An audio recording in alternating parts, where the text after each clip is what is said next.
Hi, my name is Christine Campbell, and I'll be your facilitator for this strategic planning session. This program is funded wholly or in part by the government of the District of Columbia, Department of Health, HIV/AIDS, Hepatitis, STI, and TB Administration. So here's our agenda for today. We'll start with welcome and introductions, which will be a little bit different given that we're doing this in a virtual setting. We'll talk about strategic planning defined. We'll talk about alignment with REIS. We'll examine the different elements of strategic planning and the synergy with REIS. And that'll be broken up into several components: mission, vision, and values, organizational assessment, SWOT analysis, organizational priorities and goal setting, and evaluation and monitoring. And then we'll have a discussion at the end. Please take notes and write down your questions during the course of this session, as I'll be with you live at the end, and we can really talk about anything that may have come up for you in terms of question. Our learning objectives for today will be that we'll analyze organizational goals and determine alignment with those of REIS. We'll integrate REIS goals with organizational priorities and develop an approach to developing organizational strategic plans that align with the REIS goals. One of the things we really want to stress through this session is that REIS should not be separate from your organizational strategic planning goals. We want to make sure that we're integrating this so that when you're doing your REIS work, it's part of your standard operating procedures and integrates to move forward your organization and aligns with REIS. So let's start with strategic planning defined. Strategic planning is the process of documenting and establishing a direction of your organization by assessing both where you are and where you're going. The strategic plan gives you a place to record your mission, vision, and values, as well as your long-term goals and the action plans you'll use to reach them. There are many strategies out there for developing these plans. You'll hear about things like Sigma 6 or balanced scorecards or things like that. So what I'm going to do with you today is talk about the basic elements of strategic planning. And all of those modalities will use some form of this. You'll pretty much have to look at your mission, vision, and values. You'll have to look at where you are through some type of assessment. You'll have to kind of do some data collection, both qualitative and quantitative, to figure out what the needs of the organization are, what the perceptions of your organization are. You'll have to do some data collection around what your services you provide, where those gaps are. You'll need to determine where your strengths are, what your weaknesses are, what some of your opportunities are. And then you'll have to do some strategic thinking in terms of analysis, priority setting, and really developing and implementing the plan. And also, you'll also have to develop a strategy for evaluating how you're doing. All of these other modalities do all of these things either in a truncated version, so you can do it really quick, or you can do that the full process. But again, these are the basic elements of strategic planning. And again, we're going to look at them as compared to the goals of REIS. So here they are, the strategic planning components. Like I said, there'll be various modalities. Different groups will recommend different ways that you approach it. But basically, we're looking at mission, vision, and values, an organizational assessment, data collection, a SWOT analysis, developing organizational priorities, setting goals and objectives, and evaluating and monitoring. In an ideal world, this will become part of your standard operating procedures while you'll be doing this as part of your systems. So the next time you go to do your strategic plan, all of this will be in place. Right now, you can hire a consultant to help you walk you through those processes and start setting up those systems. Or you may have the talent in-house to be able to guide you through these processes. So let's start with, where are you with your strategic plan? As you look to the left, you see that we have an up-to-date plan that we work regularly. It's already become integrated into your organization to consistently be strategically thinking about how to move forward. You have an up-to-date plan, but you haven't looked at it for a while. To me, that's a sign of, we developed the plan, but we didn't really look at the culture of our organization to be able to integrate it in, so it gets dusty and it sits on a shelf or sits in a file on your computer that you don't regularly look like. You have a plan, but then it's expired. You're in the planning process and you're kind of trying to work your way through, or you don't have a plan, or there's another way you're going about it. Some organizations will have plans for specific programs, but they haven't necessarily integrated it into one cohesive plan. Before we move forward, let me tell you a little bit about me. As I mentioned, my name is Christine Campbell, and I'm an organizational development consultant. I work with organizations in developing strategic plans, executive coaching, retreat planning, facilitation. My focus is really on including those with lived experience into the work that they do. I work primarily with nonprofits. I work primarily with social justice organizations, and I have a real bent on equity. I want to make sure that those people with lived experience, those people who we are providing services with, have a power sharing opportunity to be part of the organizations who provide them services. So I will talk about, throughout the course of this session, how do we authentically include people on our boards, people in our decision-making meetings, so that it's not just a set-aside community advisory board, but it's really how do we integrate and provide authentic participation for those who are benefiting from our services. I like to use the term that we're working with as opposed to providing services for. It may seem like a semantic, but when we're doing our strategic planning, if we integrate it in that way, we start looking at how they're part of our teams, how people that we are working with are part of our teams. It's not a set aside, it's not a different silo, but it's part of the whole. It's a very holistic approach to how we provide our services. So again, as you're thinking about where you are in the strategic planning process, we will want to think about how we integrate everybody and make this a holistic approach. So take a minute, take a couple notes, think about where you are in your strategic planning process.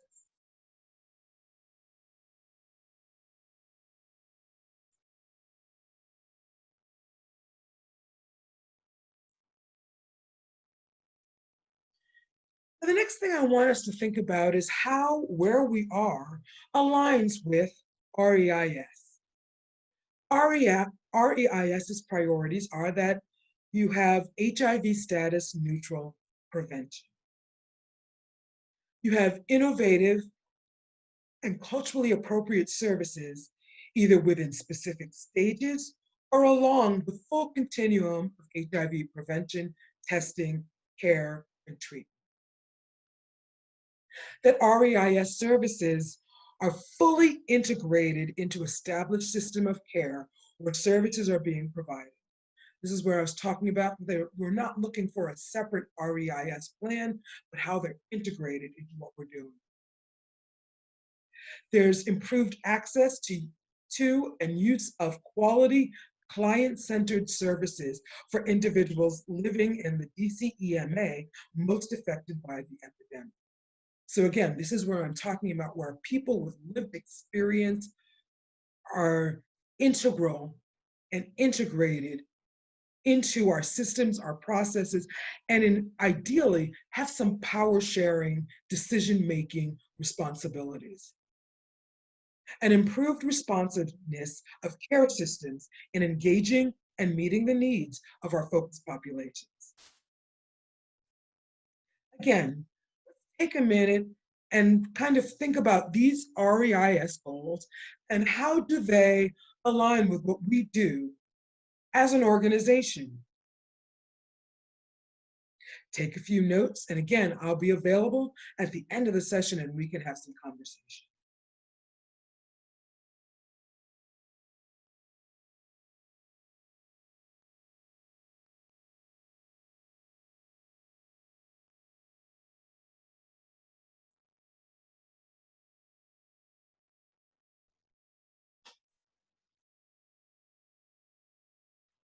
Let's talk a little bit about mission, vision, and values. I'm going to start in the middle. I know it kind of goes that way, but we're going to start in the middle. So let's start with the vision. Vision is a statement of an organization's overarching aspirations of what it hopes to become or to what it hopes to achieve. This is what I think about as our blue sky view of our organization. If we lived in a utopia, what would be the condition in which our clients live? Would it be an end to the HIV epidemic? Would it be a barrier-free system of access where people are treated equitably and fairly, and possibly even have no barriers at all, and much more liberated in their ability to access services? And how does that vision specific to the services that we provide? So if it's syringe access, if it's prevention services, is it care and treatment, is it barrier-free, and what do we see as that vision for our folks?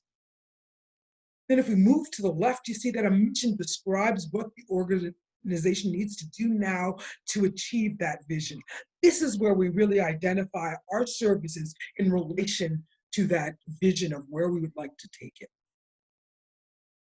And then we have our values.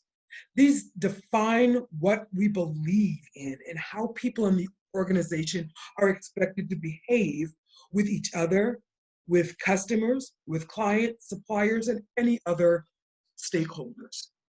But these are things like honesty, integrity, equity, equality, liberation, advocacy. So all of those things in terms of how do we approach our work, that the people can see in the way we move and operate in our space, that this is who we are. And so these are really all tied together. Oftentimes people, organizations, when they go to do this, if they go to start doing the strategic planning and they know that this is a part of it, they'll say to me things like, oh, we already have an up-to-date mission statement and it may just need to be a little bit tweaked. My thing is I recommend that people take a minute to stop and reflect on all of these pieces and take the time to really take a deep dive into these areas. That they take a step back and do a visioning exercise together as a group. That they really look at that mission and how it's being implemented in the world and really look at those values in terms of how they approach and take the time to do this. Strategic planning generally should be a board-driven but staff-implemented process.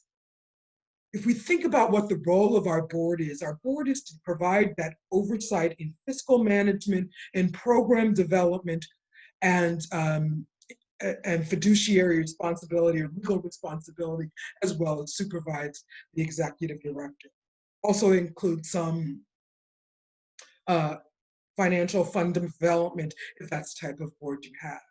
So if the board is really going to drive that piece, then they need to be able to really be entrenched and be able to live these mission, vision, and values. So taking the time to really step back and do this process well, I think it's worth that time and effort.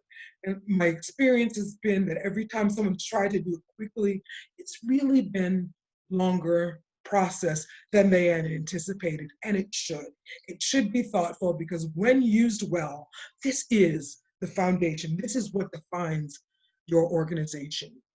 Through this process where we put this up front, there is acknowledgement that this may need to be revisited at several points throughout the strategic planning process.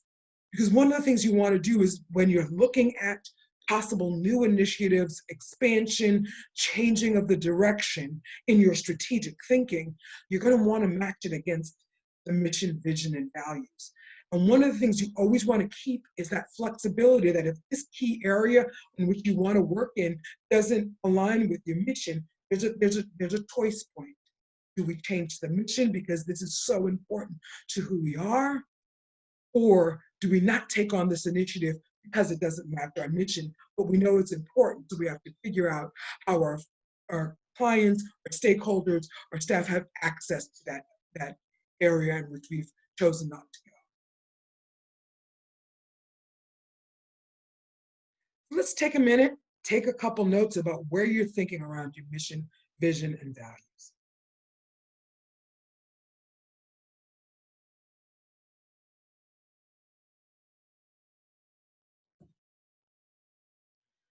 Let's take a step into our organizational assessment. This is one of the ways that we kind of figure out where we are. This is an opportunity to take a deep dive into those areas of your organization to really see how are things right now.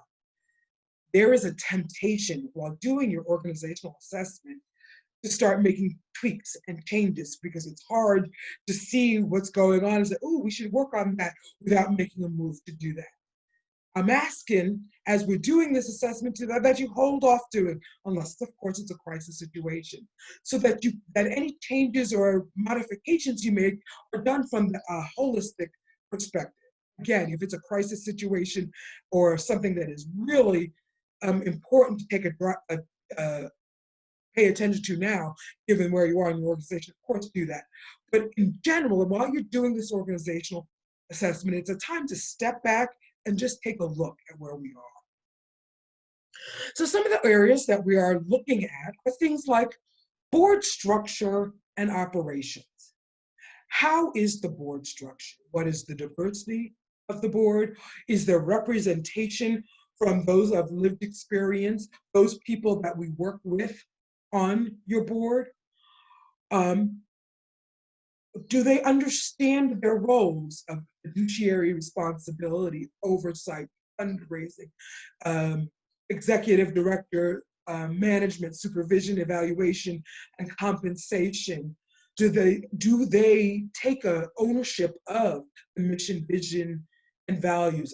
Are they reviewing the budget? Are they making sure the audit gets done? Are they doing that oversight? The next piece is program design. And this is an opportunity to really look at how your services are laid out and how they work within the parameters of your organization. This is an opportunity for, I believe, for us to do some mapping, where we take a person coming into our system. What does that intake look like? What does that assessment look like? How does a service plan get developed? How are goals measured and achieved? What interventions do we choose to work with the people who are our clients to actually help them achieve their goals? How do we evaluate, and how do we eventually think about either discharge planning or for them to move on or to revise or modify their goals? What services are available to them? How can they access them? What's the environment in which we provide our services? What is the geography? These are all things that we want to really assess as part of this organizational assessment. We'll want to take a look at our financials. And this is a very broad subject in terms of what our financials look like. Everything from how do we develop our budget? Is it a budget that is designed based on a set number and we then allocate a certain amount to each program area and then they're supposed to work within it? Is the budget designed such that we look at the program goals and try to match the budget to the program goals? How do we manage the budget? How do we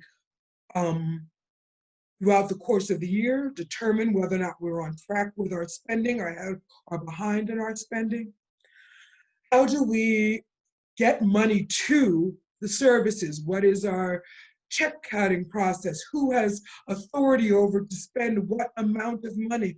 What does our purchasing look like? What does our purchasing power look like? Who are our vendors? Are our vendors in line with our mission, vision, and values? And it also is things like, how does that audit get done? How do we manage those pieces of the organization? So this is a complete look at the financials. How do we raise money? How do we target the money that we go after? So again, it's a comprehensive look at the financials in general. And then we look at our human resources. This is the part where we look at how do we recruit staff, how do we onboard our staff, how do we keep our staff, how do we train our staff, how we do ongoing learning, how do we do professional development. It's also looking at the benefits package that we provide. Again, this is tied to the financial piece because it also has a financial component. But what is that scope of benefits that we have? It also looks at the performance cycle. How do our staff have performance objectives? How are those measured? Are they evaluated, and are they tied to the compensation package? I'm not saying that this is how it needs to be, but we're looking at how do we do it so that we can then make good decisions. We also want to look at our media presence. Do we need a media presence at all? What is our communication strategy? How do those messages get developed? Where are we? Are we on social media the way we would like to be? Are we getting traditional media the way we'd like to be? Are we looked upon as the go-to person? Are we looked at the subject matter as the subject matter experts in any particular area? And do we want to be? How visible are we in the community? And how is that visibility perceived? Is it good press? Is it bad press? Again, we're just looking at it so that we can kind of assess where we are. We want to look at our policies and procedures. What are our policies and procedures? Do we have policies and procedures? Or is it all up here in somebody's head in the way certain things run? One of the things I like to talk about is, what if I hit the lottery? Would someone be able to pick up my policies and procedures manual and be able to continue the organization without skipping a beat? And then what are our continuous quality improvement strategies? Is there a way that we're able to continuously look at what we're doing, evaluate it, see where there's strengths, see where there are weaknesses, modify it, and document that we have made this progress on an ongoing basis? All of this is part of an organizational assessment. Again, there are going to be different modalities of doing strategic plans that will look at it in a different way, but these are the basic things that you want to make sure that you're assessing so that you know where your baseline is in terms of your strategic planning process. We then go into data collection. And there's a couple kind of data that we want to look at. We want to look at our qualitative data, and we want to look at our quantitative data. So our qualitative data is doing things like getting information from our clients. What are their experiences in interacting with us? What is it like for them to approach us? Is it welcoming? Is it embracing? Do they know of all of our different funding sources, or have we developed a service delivery system that is seamless so that when they come, they can be able to focus on them? They're not focused on, am I a Ryan White client, or am I a Papua client, or am I a SAMHSA prevention client? They just know that they're getting services and that it's smooth system that they're able to share what their needs are and develop strategies to address them. What is that experience like for them? What would they like to see in the organization? Here's an opportunity for you to really ask, what would you like to see? What have we been doing well with you? Where might we have areas to improve? We also want to get similar information from our staff. What is their experience of being employed by our organization? Do they have the tools and resources that they need? Do they have the space that they need? Do they have opportunities for growth and professional development? How are they treated as a person within the organization? Are there opportunities for open dialogue about their professional growth, about what they need to be able to do with and for their clients? Then we talk to the board in terms of what their experience is with the organization and being able to provide their oversight, to be able to have any volunteer opportunities with the organization. Or do they have a good sense of what it is we're doing and what we're trying to do and where we're trying to go? Do they have the information they need to be able to make the decisions they have to make, say around budget or fundraising? What's that relationship with the executive director and the board? Is that a real partnership? We also may want to talk to some of our allies and competitors to find out what their experience is, possibly in the referral situation that we have, talk about their experience or what they're hearing from their clients who have worked with us or we have been referred to us by them or vice versa. And we also do want to talk to some of our competitors if they're willing to speak with us about what their experience is, what their view of our organization is as a competitor. Is it a healthy competition or is there a belief that we don't know what we're doing, so they have to, quote unquote, pick up the slack? There are other groups that we can do some of this qualitative data with as well. We might want to talk to our funders, again, getting some impressions of what their experience of us is as a funded agency or as a grantee, how responsive we are to them, how effectively we're spending their funding and getting those perspectives. Again, in the utopia that I talked about earlier, this is going to be an ongoing part of your CQI, but if we're really doing the strategic planning process kind of as a baseline, we want to start establishing those kind of communications on an ongoing basis. And move to some of the quantitative data that we'll really need to collect to be able to make some good decisions. Some of the most important data we're going to get is around service provision. How are we providing services? Where are we providing? What are the demographics that we're serving? How many units of service are we providing with the funding that we have? What are some of those gaps? So if we are getting a certain amount of money to provide case management to this many clients, but we know the need is much greater than that. We need to have those as concrete numbers to really identify what we're able to do, what those gaps are, and then when we get into some of the data analysis, we can really start thinking about how do we close those gaps. But this quantitative data and this qualitative data are key to us being able to make some of these decisions. And if media presence is important to us, what is our media presence? What are we doing on social media? What are we doing through the traditional media? And what are the messages that we're sending? What are the key points that we are trying to get across? And are we doing that effectively? Is it a planned strategy or is it a haphazard strategy? And is that what we want to see happen?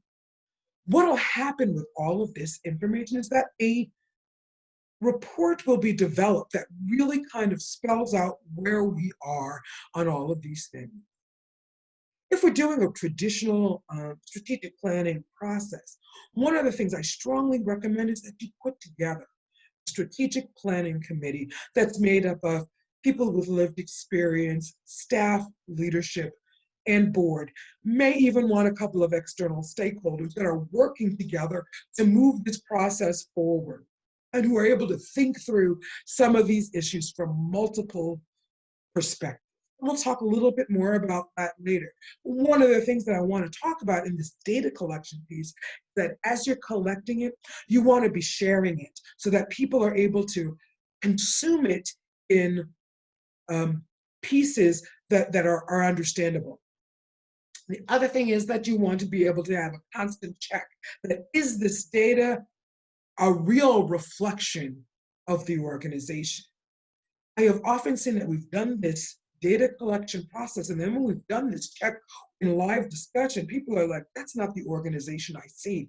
And we have to talk about that disconnect and decide where that disconnect is. If the data is collected accurately, well, like the numbers don't lie, especially the quantitatively, the numbers don't lie.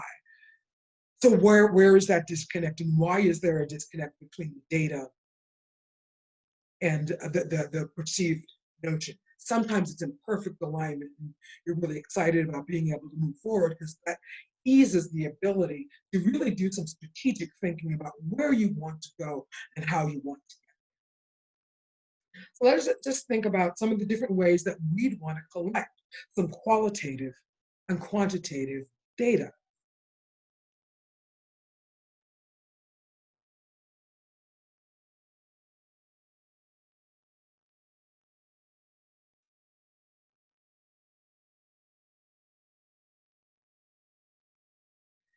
So what I think a lot of us may have heard of the SWOT analysis.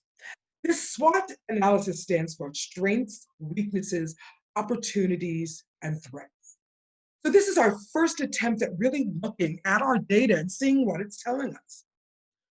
So one of the things we want to do is, based on that data and based on some of that information, do analysis of what are some of the things we are really good at. So you may find that our clients love us. Absolutely, they depend on us. It's a great partnership, and that may be a strength. You may find that the staff are passionate and dedicated and willing to go the extra mile to do the work that they do. You may find that that the case notes and documentation is on point, wonderful in the way we're able to move things forward. You may find that our social media presence is sending out the messages that we want. We're educating the community. It has a strong connection with our clients. It has a strong connection with our funders, such that we're able to actually generate donations and additional resources to be able to do the work that we do. And all of that would have been gotten from the data that we've collected over that previous process. And then we want to really take a hard look at some of the weaknesses that we have, so that we're able to make a decision of, do you build on your strengths? Do you have a strength-based strategic plan? Or is it that there some things that absolutely need to be fixed? Our financial systems we're still using ledgers we haven't gotten moved forward, or we're moving QuickBooks and we aren't able to get the kind of reports that we want. Where our staff are passionate about doing the work, they don't have the space that they need to be able to do it. They don't have the technology they need to be able to move out in the community and do the work that they need to do. Or you may find that they're kind of thrown in with no real training or onboarding process, so something there needs to be tweaked or fixed because there's no real onboarding because of the crisis nature of our situation. We hire staff and we throw them out, get them working as soon as possible. So really taking a nice look and an analysis at what those weaknesses are, where you could improve, where there may be some gaps. And then we want to look at some opportunities and threats. And in order to do that, what we do is we do what's called an environmental scan. We look outside of ourselves to see who else is providing similar services that we are. This is where some of the conversations with your competitors and allies might come into effect. What is some of the perceptions of our organization? Where are there some gaps in the community delivery system that might need to be addressed, that also align with some of the work that we're doing? Then we want to look at the state of the field. What are some of the best practices that are going on, and are we doing some of those best practices? So is that an opportunity for growth for us to actually expand some of our best practices, or are we doing some of the best practices? So part of our responsibility as part of the community is to share some of that with other folks. We also want to look at trends. What's coming down the pike? What are we seeing as some of the emerging situations that are going to need to be addressed? Is there a part of the population that is not getting served? Is there a part of the population that is seeing an increase in viral in the virus in that part of the community? Are they not seeing viral suppression, or under what conditions? Are there things like poverty and economic development that are having an impact, or any of the race, gender, sexual orientation that's a barrier to people receiving access? What are those access? What are those trends that we might be able to see? And we put them in the form of opportunities or threats. And a lot of times, threats can be turned into opportunities. If you see that a certain funding stream, for instance, is drying up, that's an opportunity for us to expand the way we look at funding and resources. If we're seeing that there's a trend towards billable services and billable hours, that's an opportunity for us to really change the way we do business and build that infrastructure so that we have the ability to provide those services in the way they need to happen. So this starts really outlining where we might want to focus when we start making some decisions about how we want to move forward. When we start thinking in that way, we start saying, what do we want to address? What are the crises that we have to, the fires that we have to put out? And do we want to take a strength-based approach about building our strengths and being that subject matter expert in another way, and then building partnerships for the other areas? Is it that there's a weakness that we have to really address to be able to fulfill our mission, vision, and values? Through some of these opportunities, is it going to be able to expand our impact, expand our reach in a way that can be strategic and us to be able to fulfill our mission? And what are the threats coming down the pike so that we can either avoid them or address them head on?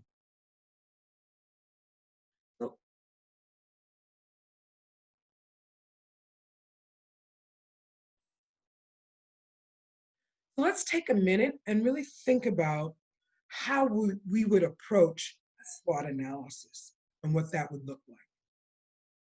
Any question, jot down any questions that you might have about doing a SWOT analysis.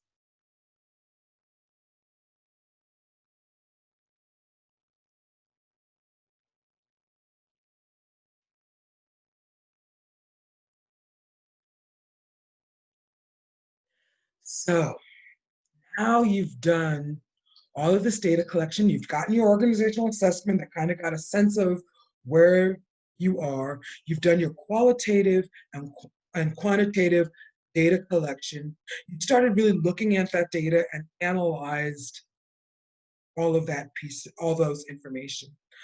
What you're next going to do is go into some kind of key strategic planning session that actually looks at all the data and starts putting it into categories, putting it into buckets, and starts thinking about where are our organizational priorities given all of this information. So one of the things we're looking at is, again, pulling together this diverse group from your organization that decides on the priorities you will focus on for the period of the strategic plan.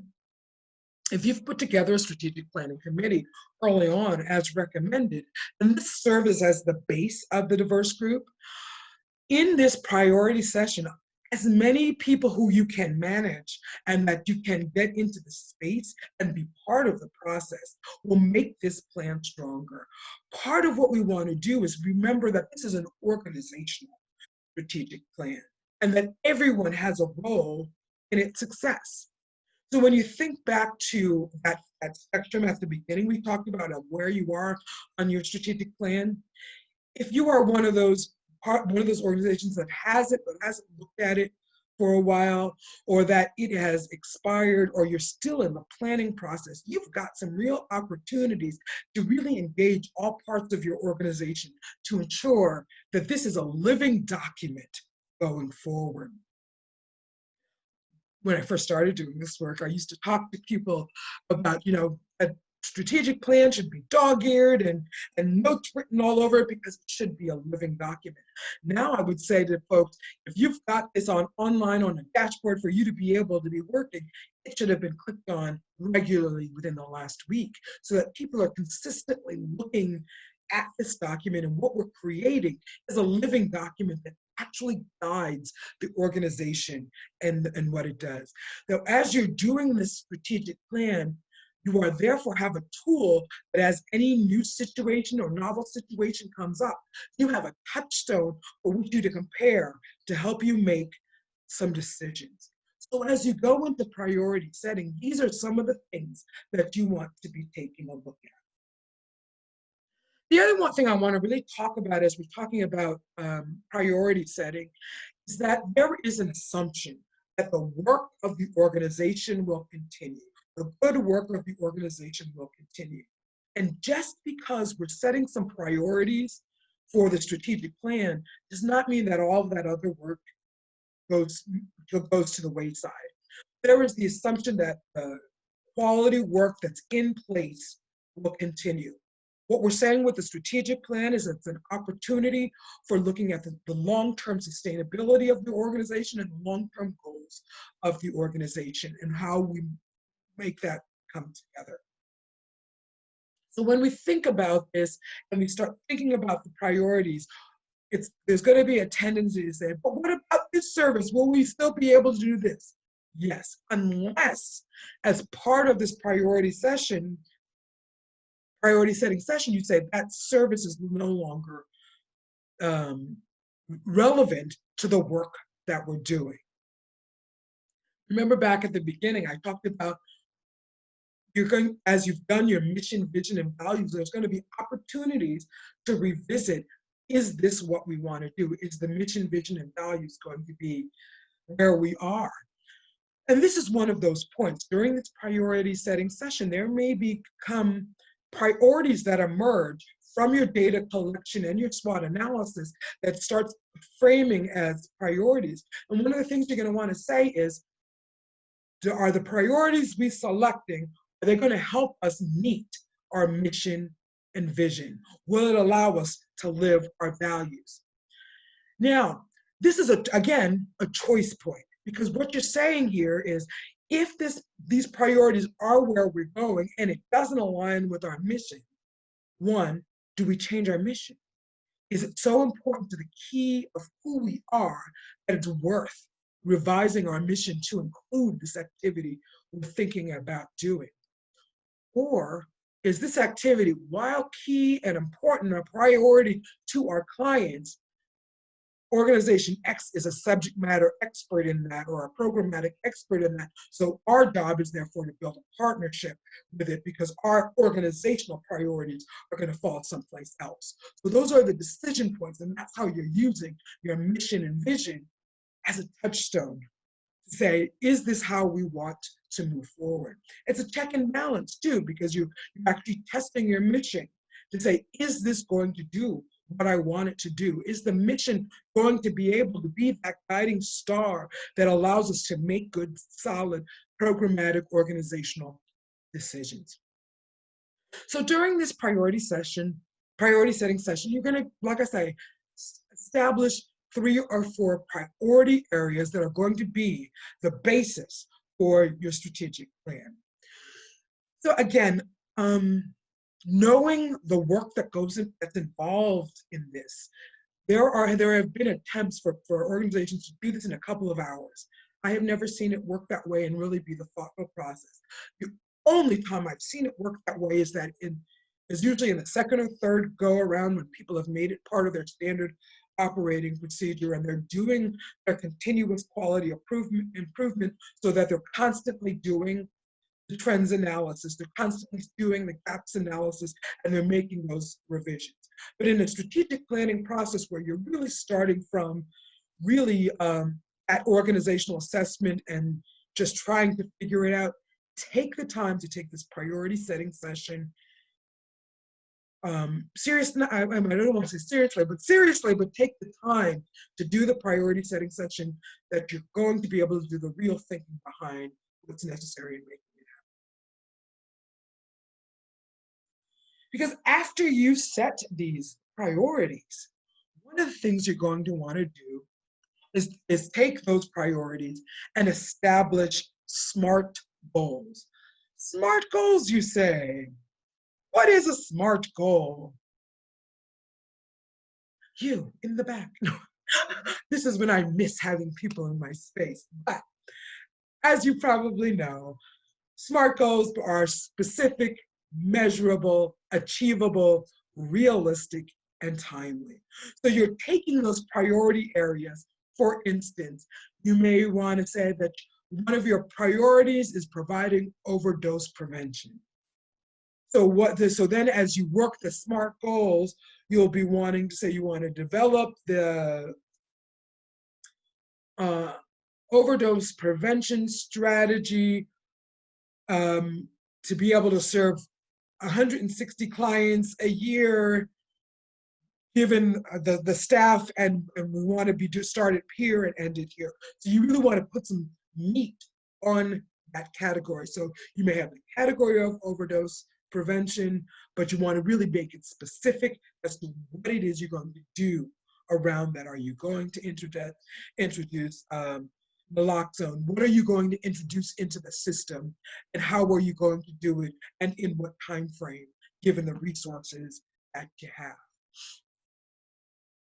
The one thing I think is a really good point to talk about is that your strategic plan is different than your operational plan. Your strategic plan, again, is looking at the direction of the organization and the areas that you want to go into. So it may be enhancing a current service that you're providing. It may be growing the service. It may be expanding your geographical area. It may be adding a new service, but they're strategic in nature. It may be you want to move to a new building, and so a capital campaign. You may want to purchase a building, so that may be a capital campaign or something like that.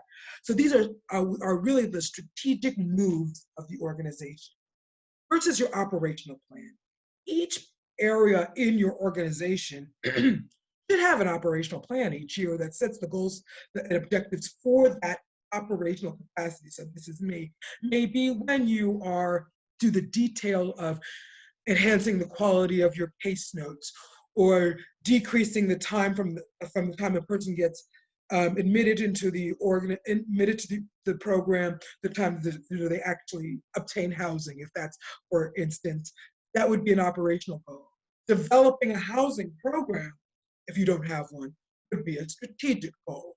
So you want to really kind of separate out and make sure your strategic plan is looking at the bigger direction that you're trying to take the organization, but not in lieu of your operational plan.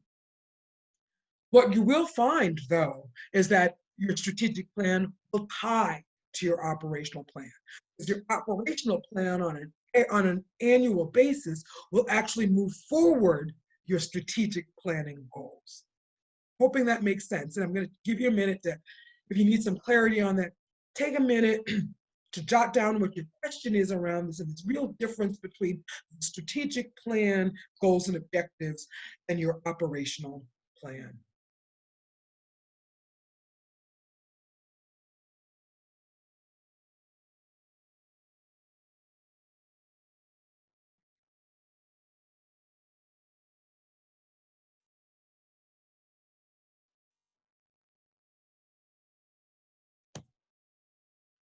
So now you've got your strategic plan, goals and objectives separate from your operational plan, and you want to think about evaluation and monitoring.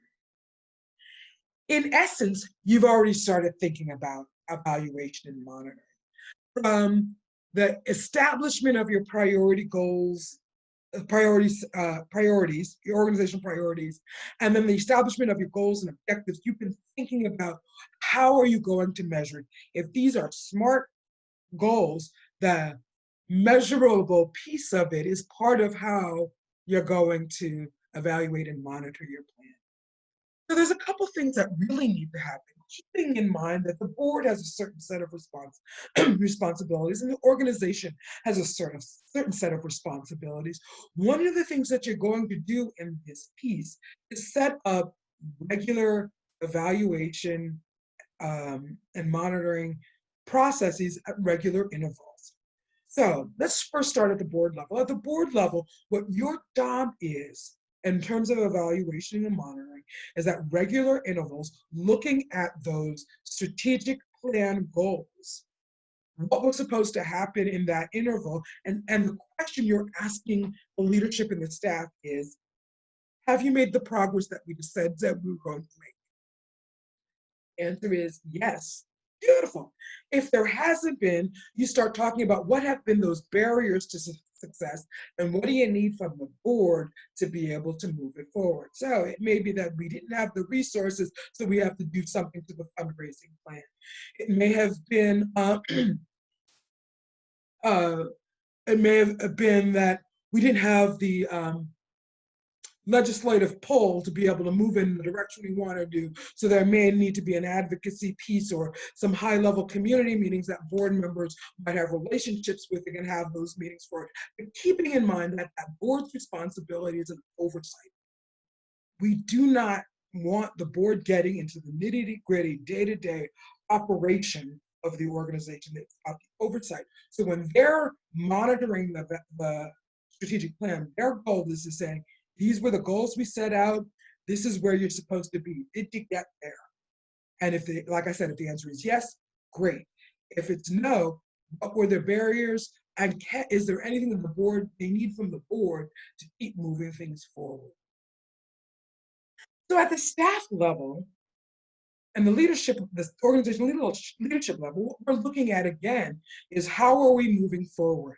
This is where that tie to the operational plan comes forward. Have we developed a series of operational plans that will actually move forward the goals of the strategic plan? And how are those moving forward?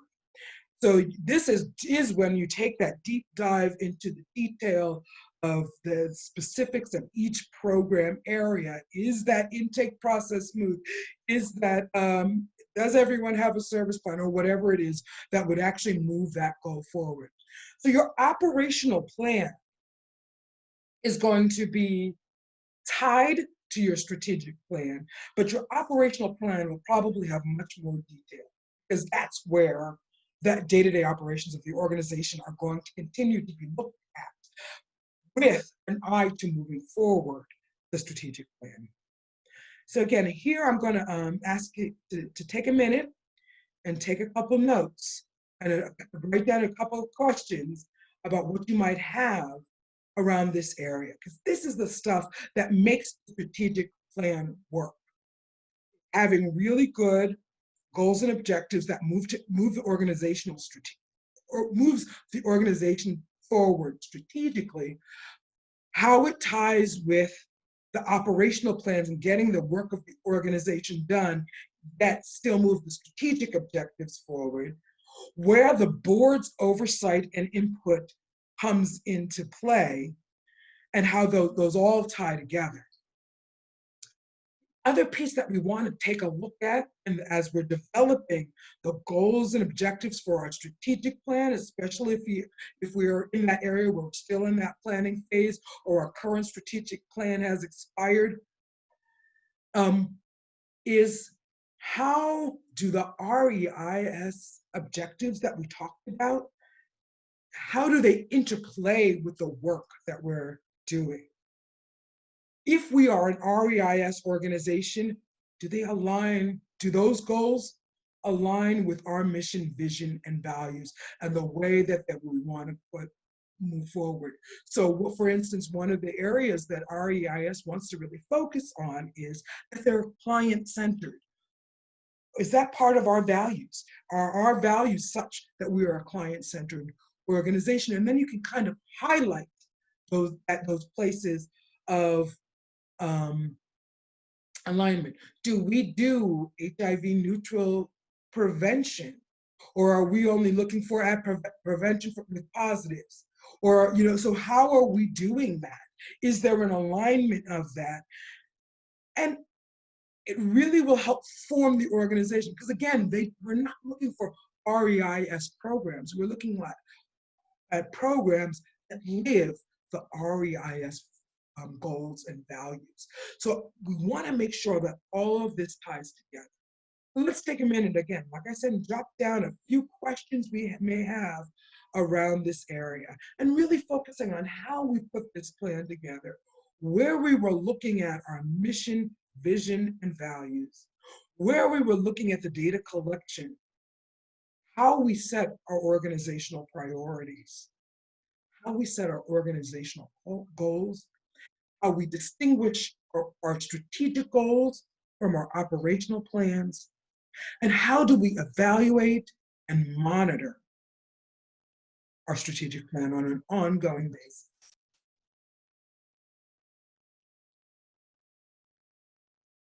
So I'm about to come on live and we can enter into this discussion.